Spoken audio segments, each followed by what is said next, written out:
The Road to New Wilderness, Part 18 by Random Appellation 468. Standing on the deck of the Harper's Vengeance, I shivered in the cool of the early morning and stared at what remained of Collinswood, Ohio. Like a wall of slow-moving chalk dust, gray fog hung thick in the air along the shoreline a few hundred yards off, drifting down to the water in curtains that obscured my sight of the ruins. Deep within the fog, faint calls rumbled like thunder, strange bellows and shrieks that sent shivers down my spine.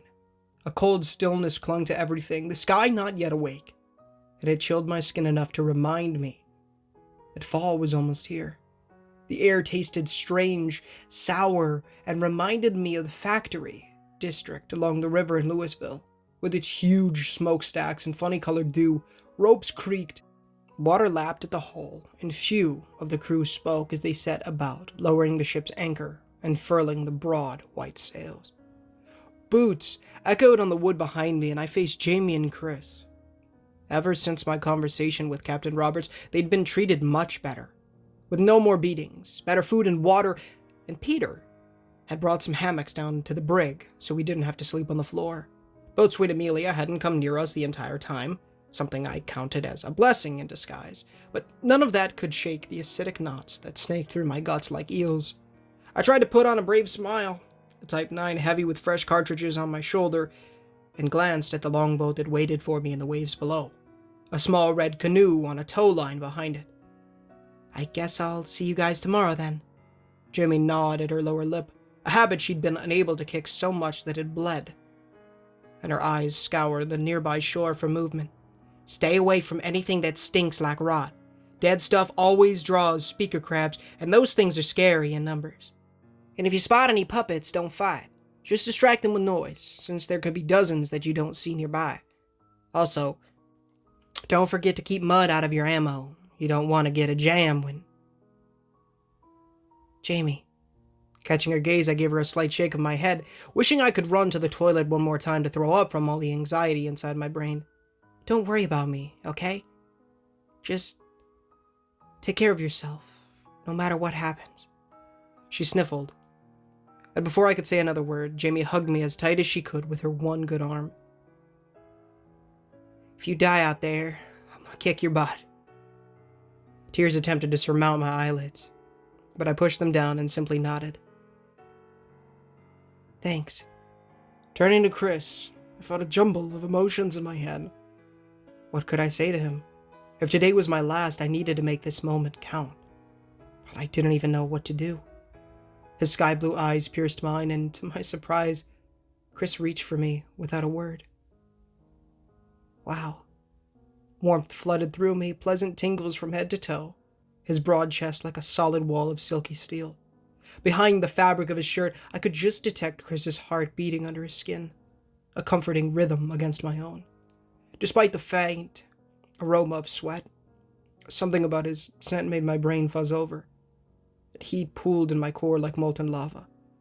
His arms held me tight, and I shut my eyes to rest my chin on his shoulder, relishing a sense of security I hadn't felt in days. "Go north." His whisper tickled my ear, low enough to keep the nearby guards from overhearing, but enough to snap me from my trance. "Forget the stupid box. Get back to New Wilderness and tell them what happened. Whatever you do, don't come back here." Disappointment sliced through me, and I choked back a lump in my throat. Did he not think I would succeed? Did this mean nothing more to him than a convenient ruse to help me escape? Or was he that set on my survival that Chris never even considered if I wanted to survive without Jamie? Or him? He'd meant well, but part of me had hoped, even for a brief moment, that perhaps after so many years of being the skinny wallflower, I'd at last found someone who wanted more than my camera skills. Sure, Chris was trying to protect me, but I'd never felt safer than standing there, wrapped in his embrace. He moved to pull away, and I tightened my arms around Chris's shoulder blades to breathe a few stubborn words back to him. "I'm not leaving you." With that, I tore myself out of his grasp and climbed down the rope net, flung over the ship's rail to the waiting longboat below, Peter and 4 others waited in the boat, the pirates manning the oars while I sat in the prow, Peter in the stern. As soon as I was aboard, we cast off from the Harper's Vengeance, and I watched over my shoulder as the ship, with my 2 friends at the rail, grew smaller and smaller in the distance.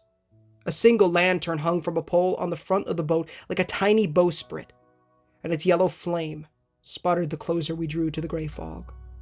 "Masks on," Peter barked, and I reached into the small green bag at my belt to pull the gas mask free from its pouch. The pirates had been given a dozen or so military-grade gas masks by ELSAR during one of their exchanges, and they'd provided me with one for this mission. It smelled like chlorine on my face, but the rubber sealed my skin, and once I'd tightened the straps over my head, I could hear the hiss-hiss of my breath being drawn through the mask's round metal filter.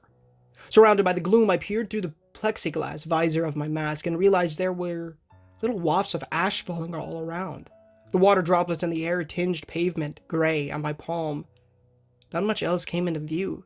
The fog-ash mixture so dense at times I could almost cup it with my hand. "Should be getting close." Peter leaned over the side to peer at the water, his face imperceptible behind his mask. "The chemical trails are getting stronger. See the color in the water?" I craned my head to look and watched tiny ribbons of greasy rainbows reflect in the waves around our boat. "What is it?" "Some kind of contamination." Peter reclined back on his seat in the stern. "When the Greybacks bombed this place into oblivion, they set off some fertilizer storage tank somewhere, and it's been burning ever since. That's where all the fog comes from, fumes and ash driven by countless fires that never went out. The soldiers say it's burning slow enough that it won't affect the rest of the county, but it wouldn't be the first time they lied about such things."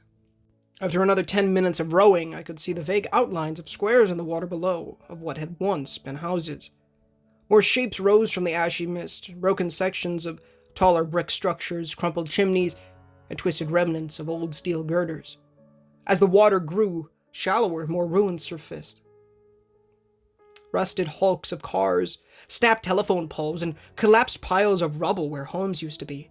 Wavy strips of undulating black rock lay in lieu of the asphalt streets. The tarmac melted in the extreme heat of the bombs, and distant banks of fog glistened with various patches of red flickers. Dark smoke choked the sky overhead, blotting out the sun, and fine slate-colored ash clumped up on my arms, legs, and in my hair. Strange heaps of brownish-white sticks could be seen everywhere, and for a moment, I thought they were old bushes or shrubs. My eyes adjusted to the gloom, and I spotted the first skeletal hand outstretched from one of the heaps, frozen forever in death. Oh man.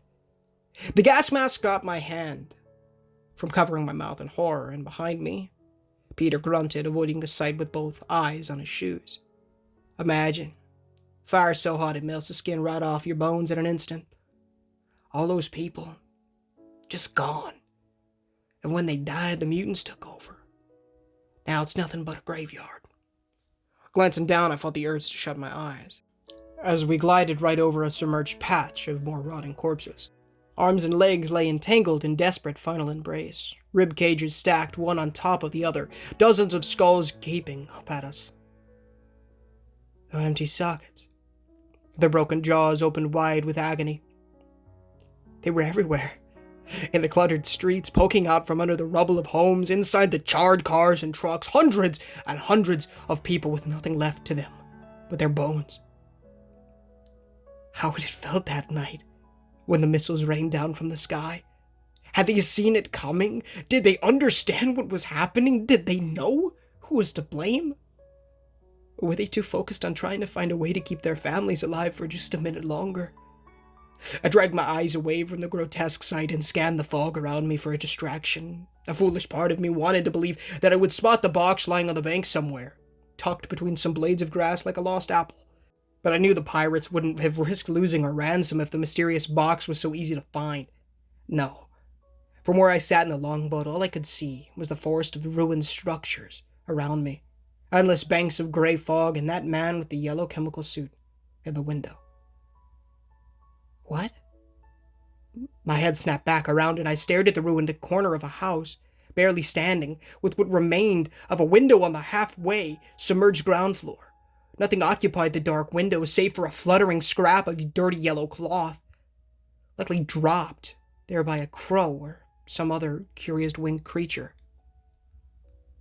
Thump. The long boat lurched and I nearly fell over, looking around to see a muddy patch of long grass in front of the little wooden prow. Land. From here on, I would go alone. My legs and arms felt numb and heavy as I stepped out onto the grass, the pirates untying the red fiberglass canoe and pushing it to me with a long pinewood paddle tucked inside it. None of them looked me in the eye, save for Peter, who handed me a folded bundle of paper inside a plastic Ziploc bag.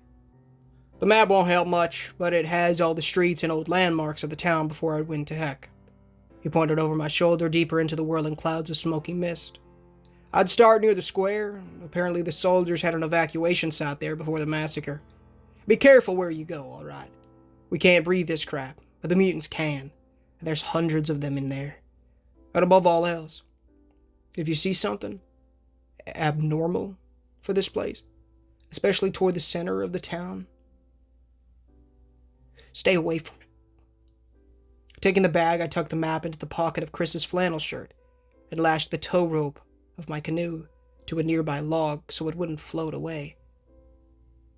Okay, so when I'm done, we'll be waiting further down the coast. Peter hopped back into the longboat and the pirates rowed off into the fog as he stood in the prow to call out to me. We can't stay here where the air is bad as it is. If you find the box, paddle north along the shoreline. You'll see a coal barge, big as a house. You can't miss it. The mist swallowed them up, and for the first time in a long time, I was all alone. Okay, Hannah, stay calm. Just do what Jamie would do. Keep your eyes open. I drew a breath through the gas mask filter, pulled a submachine gun from my shoulder, and started up the debris-filled street. With the pull of a vapor that filled the air, there wasn't much in the way of sunlight, the entire town clouded in what amounted to a very overcast day. A light breeze kept the falling ash moving, but I still had to shake the tiny flakes from my clothes every so often. Thanks to my gas mask, I couldn't smell anything, but I wondered how foul the air must be if I had yet to see so much as an insect anywhere in my walk. My footsteps crunched on bits of stone, asphalt, and even glass at times, loud as cannon fire in the deserted streets. Every nerve ending in my body fired on edge, and I focused my mind on the image of the black box, repeating the numbers in my head over and over like a mantra. LDB 01106, LDB 01106, LDB 01. Something blurred in the extreme right of my field of vision, and I spun to raise my weapon, palms clammy against the cold steel. Nothing save for rubble and a fire burning a few blocks away. I quickened my pace and climbed over a stack of charred wood and shattered bricks, my boots dislodging crumples of ash from the pile with every step. A little voice in the back of my head screamed at me to turn around and check behind myself, but no matter how often I did, I never caught sight of anything substantial. Shapes moved in the distance, sometimes highlighted by more fires that lit up the fog banks with flashes of orange flame. Tall angular shadows that moved with jerky lunges. More than once I could have sworn I caught eyes leering back at me from holes in the rubble. But every time I turned my head to look again, there was nothing there. Bare feet slapped at warped pavement when my back was turned. Low gurgles chittered from the ruins, and metallic screech thumps rattled closer in the mist. A loose stone clattered somewhere nearby and my heart skipped a beat. Okay, I definitely heard that. Scanning my surroundings, I spotted a halfway intact ruin and strode for it with steady, unpanicked steps. If something was following me, I couldn't reveal that I knew, or it might pounce. No, I had to do like Chris said in the farmhouse. I had to outsmart whatever was back there. As soon as I rounded the corner of the building, I searched the crumpled wall with my eyes, and sure enough, there was a hole roughly the size of a couch ripped through the fire-blackened wall of the old home, enshrined with weeds and dripping with enough mold to give a health inspector a coronary. It didn't scream safe by any means, but it was the closest thing to a complete building within a 3-block radius. I pushed the button on a small flashlight that I taped to the heat shield on my Type 9 and squeezed into the hole, doing my best not to crush most of the weeds. or leave any muddy footprints on the water-stained floor just beyond the gap. Granted, if anything was on my trail, it could probably track me via scent, but in the case it wasn't that smart, or simply had a bad nose, I needed to give myself as much of a chance as possible. Inside I paused, and swept the room with my weapon light. Much of the interior had been burnt from the fire, only a few places on the walls and floor recognizable with smudges of blue paint, and a section of scratched linoleum. Everything else lay charred to black cinders, the floor curled and puddled where the heat had melted it, beams in the wall exposed from the collapse of drywall turning to dust. All the windows were without glass, and rainwater had left ring-shaped stains on whatever hadn't been burned to a crisp. If I could have smelled anything, I figured it would have stank like wood rot and charcoal. But there was a hallway to my immediate front, and 2 walls on either side. Enough to give me cover for now. Staying as far back from the window as I could to avoid revealing my light to the outside, I edged down the hallway, pulse roaring in my ears. A door leaned inside its framework at the end. Both hinges snapped, but I could glimpse a set of steps through the gap. If I can get higher, maybe I can see further into town. I slung the submachine gun onto one shoulder and gripped the crumbly black door planks with tentative fingers. Crunch. A chunk broke off in my hands, and I winced at the noise. How close were the mysterious things behind me? I couldn't hear as well from inside the house, and had no way of knowing if they were right outside or not. Perhaps coming in here had been a bad idea, but it was too late now. If I wanted to live, I had to get through this door. I put my shoulder to the door and shoved as hard as I could. The entire thing cracked under my weight, and the planks fell to the floor with a loud ladder. Each step groaned under my boots, but I climbed to the top and had to crouch under a snapped roof beam to wriggle into the room beyond. It had been a bathroom at one time, with white tile on the walls and floor, an old-fashioned standalone bathtub in one corner. The mirror had been shattered over the sink, whose cupboard was rotting underneath it.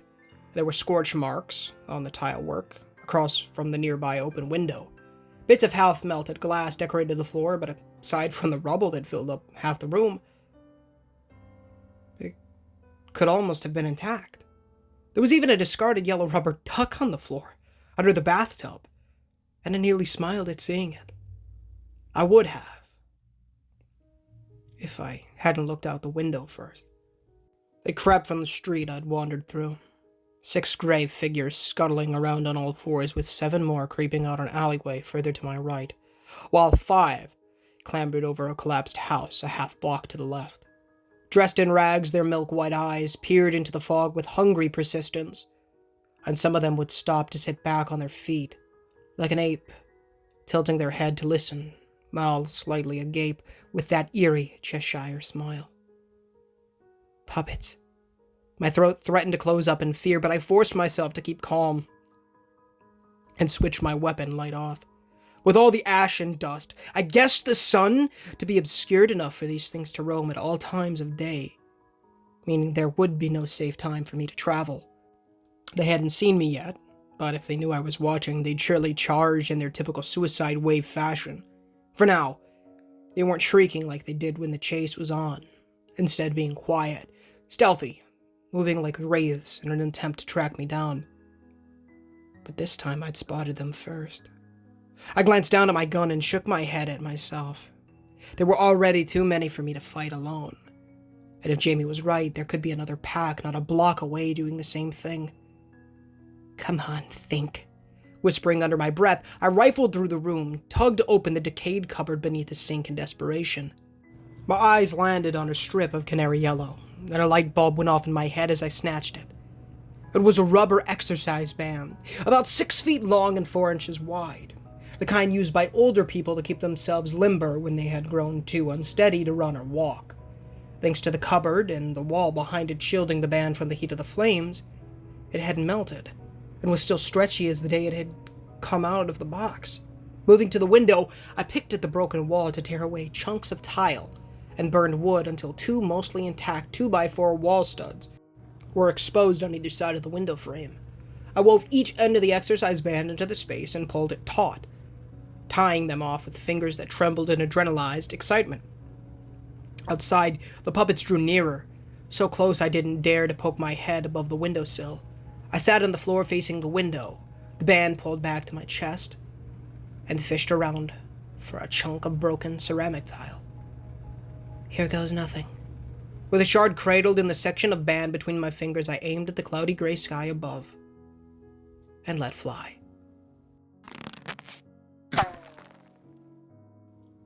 The band jerked back into place, and the tile piece hurtled into the air in a long, high arc. I could see it tumble back down toward the empty streets, and outside, one of the puppets let out an inquisitive chirp. Clink. Splintering into 100 tiny fragments, the tile shattered around 60 yards down the street from where I sat. And at the noise, dozens of alarmed shrieks echoed in the roadway outside my hiding place. Another scrap of ceramic found its way into my hand, and I aimed a little higher this time. Somehow, I got lucky, and for the sounds of the impact, my second shot hit glass somewhere, loud enough to draw in the rest of the pack.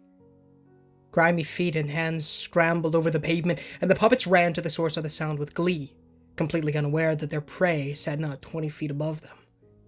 It felt good to smile, even with the restrictive grip of the mask over my face, and I untied the band as fast as I could, ready to dart for the next block of ruins now that my pursuers were confused. My idea had worked, and if it could deflect threats here, why not every time I got into a bind? Maybe I wouldn't have to fight after all. I could be like those super spies from the movies, the ones who cracked the code, stole the secret documents, and got out without anyone the wiser. I'd be a hero. The pirates would let Jamie and Chris go, and maybe Chris would be so impressed that... A flash of color caught my eyes through the open window, and I froze. He stood around 100 yards or more away, casually watching me from atop one of the rumble piles that had been a house, arms at his sides.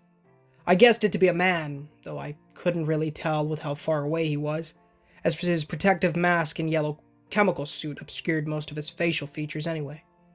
He didn't have any kind of weapon that I could see, but it didn't matter. With that fancy suit, the fact that he'd spotted me, and the uncanny way he watched without caution from the open, he could only be from one place. ELSAR. My pulse jumped and I slowly pulled the submachine gun from my shoulder, glancing down to thumb the safety off. Raising it, I squinted down the sights and saw nothing but the swirling, contaminated fog. Ice crept through my veins and I swallowed, tasting sour fear on the back of my tongue. No way he could move that fast. The streets were too open, and with that suit, he would have been slow, clumsy, visible. Surely the puppets would have seen him standing there at some point in their run past the rubble. But now he was gone. Within seconds of me breaking eye contact. Almost as if... No. I shook my head to clear the thought away, switched the safety on my Type 9 and headed for the cramped opening beneath the rubble to the stairs. It's just my imagination. There's nothing there. But the entire journey back down the steps, my hands trembled and I jogged down the lonely side streets and fire-blasted alleyways with a new sense of urgency. Every curl of fog now looked like a man in a chemical suit. Every shadow a soldier, every breath of wind a potential enemy footfall. I had escaped the mutants for now. But a part of my brain hissed the nagging question I didn't want to think about over and over in my head. If I was truly alone out here, then who or what was watching me? Hey guys, Ninja Gaming here, and thank you so much for listening to today's story. If you did enjoy, please feel free to leave a like, as it does help the channel innumerably and does get the gospel into people's feeds, as well as please consider subscribing, as it does help the channel a ton. And it will be a massive blessing for the Lord if you guys did so. Of course, make sure to read the $1 million question on screen right now, description, pin, comment, as well. So now to become born again, it will teach you how to enter the kingdom of God, heaven, if you don't know, by repenting of your sins and trusting in the good Lord Jesus Christ with our Him on strength. And then by building that relationship with God, because that's a great thing. Reading the Holy Bible daily, pray daily, and evangelize people. As well as join the Discord. It's in the description. You guys are into trophy hunting and stuff. I do stream quite often here on YouTube. Recently I've been doing it a little bit I'm trying to do more because I've gotten a lot of gods and games for Christmas. Thank you, Pam. Thank you, Nana. Thank you, Lord. So last night we went ahead and finished up, or I say finished, completed Astro's Playroom's Platinum and and 100% as well. We did go ahead and do that because I collect trophies, not just the Platinums. So very fun, really short. Way shorter than, like, the guide said that it would take like 5 hours for the Platinum and 8 hours for the freaking, or in like an extra 3 for the 100%, for the 3 trophies that are super easy to do. The speedrun, you know, could take a little bit of time depending on it, but, you know, I managed to do it, you know, without really having to redo any course. I died quite a bit, yeah, to do it, but I was able to do it pretty nicely, and it was awesome. My first PS5 Platinum. I guarantee you my second will be The Walking Dead Destinies. But yeah. Also, go check out Random Appellation 468 in the description. The author of today's story, his Reddit as well as the original story link will be in the description for y'all. So please go check that out if you want to.